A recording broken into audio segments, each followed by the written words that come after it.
Hey guys, welcome back to my channel where I cover nostalgic, obscure, or otherwise strange content. Today, we're talking about something that I got a request to do literally 2 months ago. Somebody, and I will try to find your comment and put it in post, hopefully I can find it. Somebody asked me to cover the Ewok movies, the Caravan of Courage and its sequel, the other one.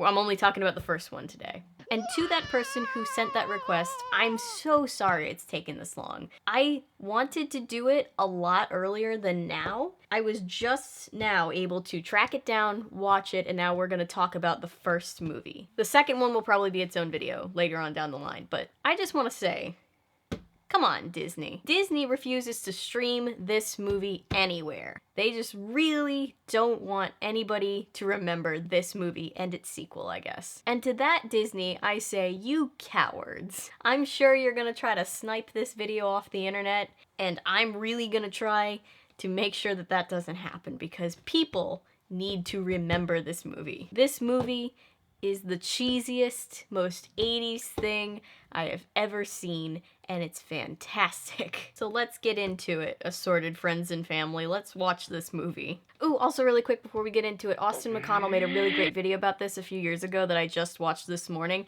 and it's fantastic, and you should all go watch it, because Austin McConnell is a great YouTuber.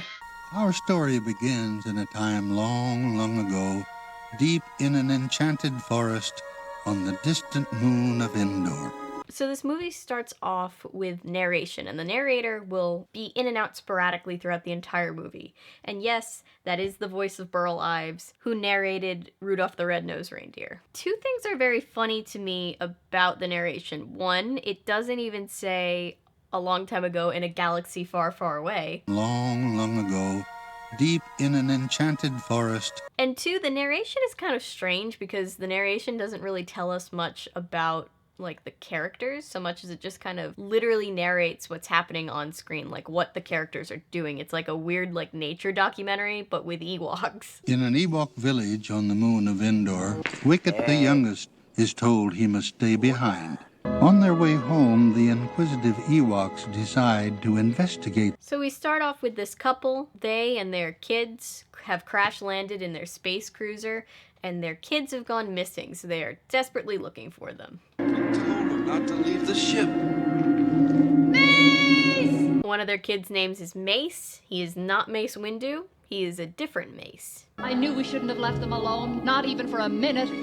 Just to go find that transmitter. I'll check the cruiser again. So while the parents are having a very natural sounding discussion amongst themselves, this giant thing comes out of the woods and chases them down. And that's all we'll see of them for a very long time. So now is a little bit of a parallel. We get some of the Ewoks. One Ewok is looking for his sons who have gone missing. The Ewoks, by the way, obviously, it's called an Ewok Adventure, so I'm sure everybody's aware of this, but the Ewoks are... If you don't like Ewoks, you're not gonna like this movie. I personally think the Ewoks are adorable, but that's just me. I've been told some people aren't as fond of them. So he spends a lot of time looking for his kids. There's a lot of times in this movie where they do something and it lasts for way, way too long. Very, very slowly paced, this movie. Even my cat, who was sitting next to me while I was watching it for the first time, was like drifting off as we were watching the movie. It was adorable, and it was a great representation of why the pacing in this movie is not super great. But anyway.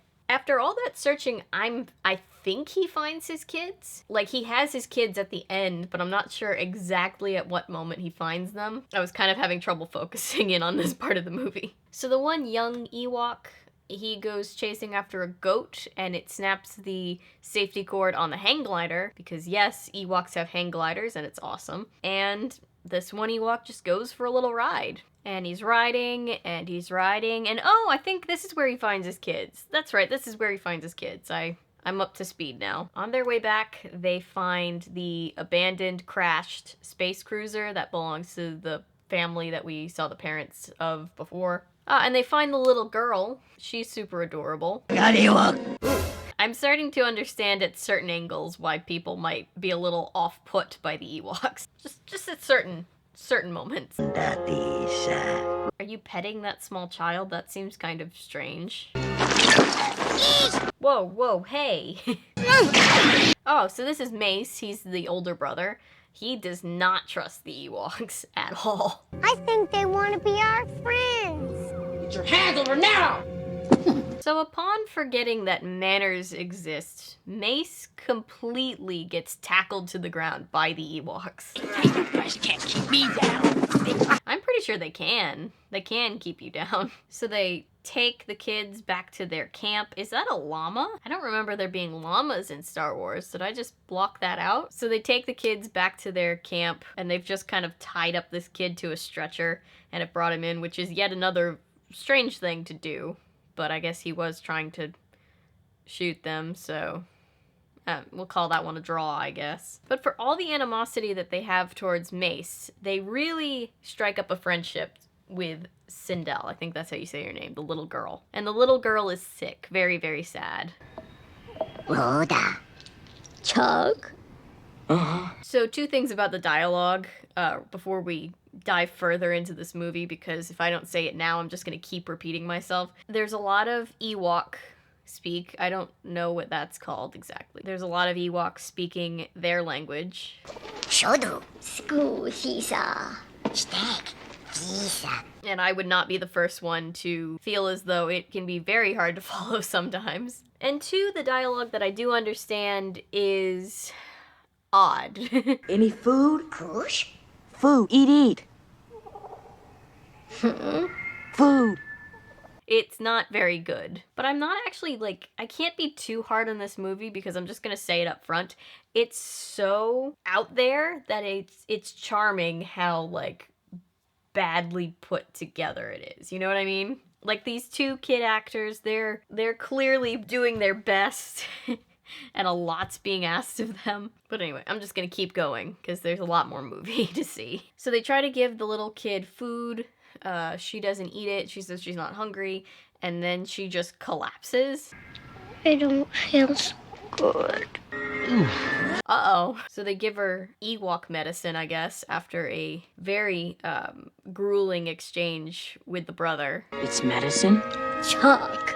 To catch him up on the whole medicine plan. So they keep doing this thing where, like, the little girl is sick, and then they cut to something else, and they cut back to her, and it's like, oh, is she better now? And it's like, no, she's not better. And so they do something else, and they cut back, and she's still not better. Hey, sis, how you feeling? Feeling a lot better? Hey, sis, how you doing? You doing good? Everything good? You good? You good? You feeling okay? Again, not the kid's fault, just strange dialogue in the way it's written. She needs more medicine. Look at her. There's a bunny. They have bunnies on Endor? But uh-oh, they're all out of medicine. So they go to get more medicine. So they're looking for medicine. The older brother, uh-oh, he gets his arm caught in a tree monster's mouth. He gets bitten by something in the tree, and they have to save him, and it's a whole thing. And this one Ewok is just so annoyed that he had to save that kid's life. Ah! But anyway, they give her more medicine, and she's eventually fine. And the next day, shut up, they have a ferret? I want to live on Endor. They just have animals well, I guess that's kind of just my house. My house is just also full of animals, so. I don't have a ferret, though. I'd like to have a ferret. So the little sister has a long conversation with one of the Ewoks. She tells him that their space cruiser crashed, and then the big brother gets up and he's like, yo, what are you guys talking about? Which is interesting because he's 4 feet away. You'd think he would have heard at least enough to know what they were talking about. Come on, Cindy, get in like you. He can't talk. Well, that's rude. He definitely can talk. Stay here with these walking hairbrushes.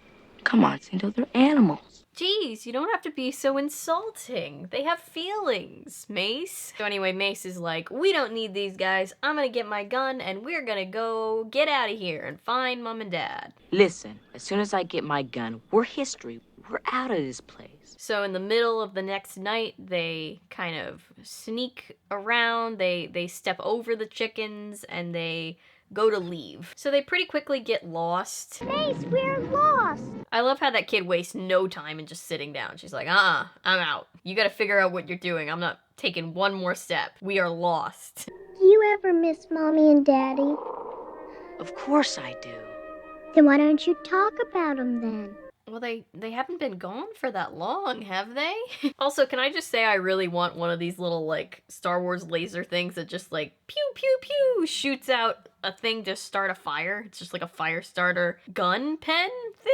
It's super cool, and I want one. They have this whole conversation about how Mace was kind of a rebel problem child, and now he regrets it because his parents are missing and he might never see them again. I wish I had been the best kid there ever was. It's interesting that they wouldn't just show us that happening. Instead, they have to kind of jam in this conversation that feels kind of awkward. But again, I don't mean to be too nitpicky. I just wish I would have never done anything wrong. Well, that's kind of impossible. I mean, that's not... Everybody does some stuff wrong sometimes. You're not perfect. If we just wouldn't have left the cruiser. Okay, this just kind of feels like they shoehorned in this dialogue to kind of like guilt trip kids into listening to their parents. Not that kids shouldn't listen to your parents. If you're a kid, listen to your parents. Don't let them get mad at me and send me angry messages saying that I told you not to do that. But anyway, just this very random dialogue of like, man, I sure wish I listened to mom and dad. And now they're gone, maybe forever. It definitely feels a little guilt trippy, don't you think? I told you, they are not dead. It's like they're like, hey kids, listen to your parents, or they'll just go missing. It's terrifying. So they get chased through the woods by this truly horrifying stop motion creature. It sort of looks to me like a cross between the rodents of unusual sizes from Princess Bride and something out of Fantastic Mr. Fox. Does anybody else know what I'm talking about? Anyway, they hide out in a tree stump, and then the next morning, the monster is not gone, but the Ewoks are fighting it off to save the kids. Good for the Ewoks. Ew, it's drooling! Why did they have to make it drool like that? So this monster finally meets its gruesome end. On this monster, somehow, they find the dad's life monitor, which life monitors are like a thing that they all have. Forgive me, because I haven't seen the original Star Wars movies in a while, but I don't remember there being life monitors like that. And also, how does the life monitor your life if it's not on you? Like, how does that technology work? Mace, that's Daddy's life monitor. But anyway, it's proof to them that their parents are alive, and the Ewoks are like, oh, I think he came from that mountain range over there. So now they have a lead. How are we gonna find them? We will. Don't worry. But when? Right now. What, are you just gonna make your parents materialize? Wouldn't that be kind of funny if he was just like, baha, and then like the parents just showed up and the movie was over right then and there? Never mind, I'll continue. So I guess the stop motion monster scared some sense into him because now all of a sudden he just really wants help. So they take him to this one seer Ewok, I guess. He's like I don't know what his exact title is, but he's able to divine where the parents are and what's holding them hostage. So they find out that this terrifying looking monster is what's holding their parents, and it gets real dramatic real quick. If we don't help them, they're gonna die. Oh, and Mace has this habit all throughout the movie. They give him like doubled up lines, like several times throughout the movie. I'll put them in here, but like, Where is it? Where is it? Don't worry. Don't worry. It's one of those lights. It's alive. It's one of those lights.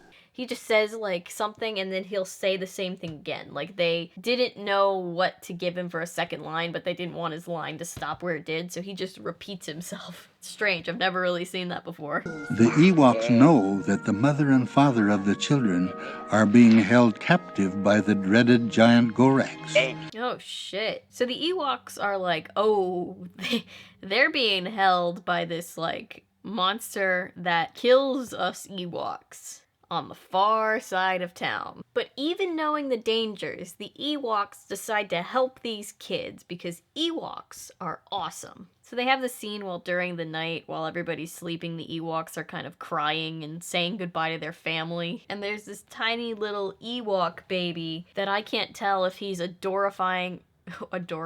He's adorable and terrifying at the same time. So maybe he is adorifying. Like, look at him. He looks like the baby Grinch. Baby Yoda's got nothing on that kid. So they pack up a bunch of supplies, get a group together, and then they go have like a ceremony that gives them all things that they'll need for the trip. I'm not exactly sure. Gunga! There's something really ominous about the way the bones kind of clink against each other, isn't it? So they give everybody cool stuff, and then Mace gets just a rock, and then there's this like cool crystal thing and this tooth, and they're just like, those are for other Ewoks. Which Ewoks? Oh, they're not here yet. We have to go find them. We don't know where they are, but they're gonna join our group eventually. And so they say goodbye to their loved ones, and they pack up and hit the road, which takes a good few minutes. All the while, Mace is being a grumpy Gus. I'm not sure why. The Ewoks have already done a lot to help him.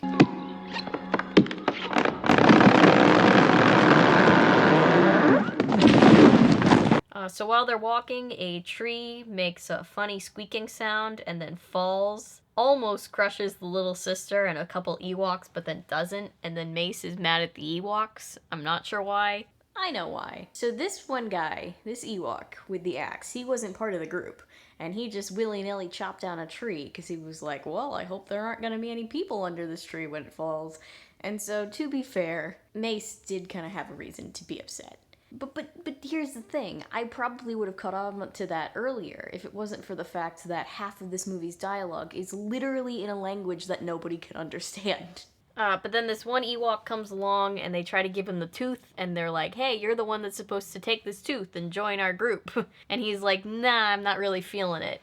And then Mace just like lectures him about being a coward. Yeah, you might be big, you might be strong, but obviously you're no warrior. But Ewoks aren't very big, are they? Like, isn't the thing about Ewoks that they're really, you know, fun sized, like me? But then he baits him into an axe throwing contest, which the Ewok wins, and then he's like, please come with us. Look, it's a tooth. It's a nice tooth. And the Ewok's just like, fine. Oh god, I can't see anything through the smoke, you guys. Oh, so they find this other Ewok and they try to give her the crystal wand thing. And she's like, you guys have to pass a magic test first. So she hands the crystal wand to Mace and it turns into a lizard and he drops it. I get that it's a little surprising, but like, it's just a lizard. It's a little bit of an overreaction, Mace. Anyway, he walks away and the Ewok is not impressed with him, but then Sindel, the little sister, picks it up and it turns into a cute little mouse. And then she's like, okay, I'll come help you guys now. So now their group is united and they're finally back on their way to just go get their parents back. There's a lot of things in this movie that kind of pad out the runtime. I think I read somewhere that it was because of ABC being the station that was airing it, and they wanted it to fit into their like 2-hour movie block, so they had to like make it longer than it needed to be. I don't know. Cable TV problems. Anyway. Oh, so here's an interesting scene. Mace kneels down at this creek and he touches the water and he magically gets poofed somewhere else. And if you're me, you're thinking, oh god, where did he go? Now they have to like go and find him. But no, he just got poofed under the water, so I'm not really sure why the magic was necessary. It feels kind of like overkill to use magic just to like shove him in the water. You know what I mean? Also, don't shove people in water. I don't know who I'm scolding because it's not like there's any particular bad guy. It's just a thing that happens. Anyway, the Ewoks kind of take a branch to the side of the water and they fish him out. So he's fine. So that's good. So while the little sister is riding along in one of the baskets on horseback, or whatever you call them, the horse gets spooked and it gallops away with her in it. Mace freaks out and then sits on the side of a hill while one of the Ewoks chases it down and gets his sister back. I feel like I'm being too hard on Mace. I don't mean to be. This sure is a good candle. It never burns down. That is a nice candle. I don't think that candle is particularly relevant or too necessary or anything, but that is a pretty sick candle. But they see like these firefly fairy type things and they go running around after them outside. This is like a really nitpicky film technicality thing, but I love how the candle, the magic candle that doesn't burn down, it's supposed to be like basically their main light source. But when she gets up and moves with the candle, you can tell that the tent is just lit artificially by all these freestanding lights because the light doesn't move with her. In fact, the candle barely seems to be making any kind of impact on the room. It's funny. So the candle just kind of traps all the fairies into itself, and it just kind of converges itself into one big Tinkerbell-esque fairy. Like us, all our families are split up. Even Wicked's. His mom and his baby sister, they're way back there. I like how when he was saying that, Wicket was confused, and then it was like he remembered, and then he was just like, oh yeah, I'm sad about that. So I guess I should kind of take back, it's not that the candle is irrelevant, because it is used for that one thing, but like, there are so many characters at this point. I barely know any of their names. And like, they just said that the caravan was complete with all the people that they needed, and then they're also taking this character along, which is cool, but like, how necessary could she really be at this point? I don't know, man. So they're in the tent, they're eating crackers. The fairy doesn't eat crackers because, and I quote, I think she eats giggles. she eats giggles. Very weird thing to say. So they tell Mace, hey Mace, use that rock that you were given way back when. And Mace is like, oh, but I kept throwing it away. And they're all like, damn it, Mace. And then one of the Ewoks is like, but I kept picking it up. And Mace is like, cool, thanks, Ewok. And then he throws it on the ground, and he breaks it in half and gets a little arrowhead thing out of it. And then when he puts it on the ground, it points to this rock that's hiding a cave, and then he shoots the rock and it explodes, and they're able to get into the cave. Cool. So they leave the younger Ewoks and Sindel, the little sister, behind, and then the rest of them journey on into the cave. They get to this one spider web thing, and all the Ewoks are like, we shouldn't climb that. And Mace is like, oh, it's okay. Come on, it's just like climbing a ladder sideways. For all the times in your life you've had to do that. Oh, real quick, how do you guys feel about spiders? You hate them? Great. You're gonna really, really hate this scene. Something something spiders, something something Ewoks fight it off with magic, something something they almost fall but then don't, something something they get to the other side. Everybody on board? Cool. Almost done. So they finally come face to face with the big monster. He's holding the parents captive in this cage. And for all the freaking out that Mace has done at gestures at everything that's happened so far, he's just kind of chill with seeing his parents locked up in a cage. He's just like, huh, that's Mom and Dad. Hey, Mom and Dad. There's my parents there in the cage. But anyway, they run the monster off, and then Mace and the Ewoks hatch a plan. Mace climbs up to get his parents out of the cage. Be careful, honey, be careful. No, actually, Mom, I was gonna slide down recklessly in the hopes of hitting the ground super fast when I get there. But good advice, though. The monster's still being distracted by another Ewok until he isn't, and then it's a big problem for them. So everybody's escaping, and then the parents look at each other and they're like, oh shit, where's our kid? It's kind of like that scene in Home Alone, but instead of remembering that they left their kid in a really swanky upper-class Chicago suburban home, they're like, oh, our kid is being actively terrorized and hunted down by a giant monster. So it's a little bit worse for them. But then Mace unleashes the fairy at the monster, so okay, I take it back. I guess she is kind of important. But because of her, because the monster's trying to swat her away like a pesky fly, he knocks a bunch of rocks loose, and the one Ewok, the axe-throwing Ewok, he... Come on, you gotta be alright, let's go, we gotta go, he's gonna come back. Dies. Not saying it's the fairy's fault, but it's kind of totally the fairy's fault. Anyway, he gives him his axe. Mace is really sad about him dying, and then he gets over it pretty quickly. No, please don't die, no. Goodbye. And how do they kill the big bad monster? Well, they trip him with a tripwire, and then beam some glowing magic stuff at a stalactite, and it falls on his head and he dies. And then the mom burns him. And then Mace throws an axe at him. And then he falls to his death. It's kind of like a super unsatisfying, anticlimactic death, but at the same time, it's also this really extra over-the-top way of killing off a character. There's like 5 different methods they use before he's finally dead. Anyway, they get out of the cave, they get back to the Ewok camp, they send the fairy off to find her family. The Ewoks and the humans, they're all reunited with their respective family members. Courage, loyalty, and love are the strongest forces in the universe. Aw, Aw, maybe the real force was the loyalty we made along the way. And yeah, that's the movie. It was a lot. It was way longer than it needed to be, but I kind of love it at the same time. It's really weird. It's sort of like when you put French fries in a Frosty. Like, it's horrible, and your first thought is this probably shouldn't exist, but then you eat a couple of them, and you're just kind of like, I'm okay with this existing. In fact, I am a better person because this exists. You know what I mean? Probably don't. Okay. Anyway, that's it for this video, guys. I hope you liked it. Be sure to let me know what you think in the comments section down below. My battery is dying. No, it's not. I still have a couple more seconds. So anyway, thank you guys for being here. Thank you for watching, liking, commenting, subscribing, sharing. Everything you do to support this channel means the absolute world to me. You guys don't know how happy it makes me to make these videos for you guys and get your feedback, so I'm really, really appreciative to that, so thank you. If you're new here and you're a fan of nonsense, maybe consider sticking around because I post nonsense all the time, and ring that bell because my upload schedule is as chaotic as I am. And remember, my name is Avery. I'm a YouTuber if you say so, because thanks to you guys, this is technically a YouTube channel. May the force be with you, all of you.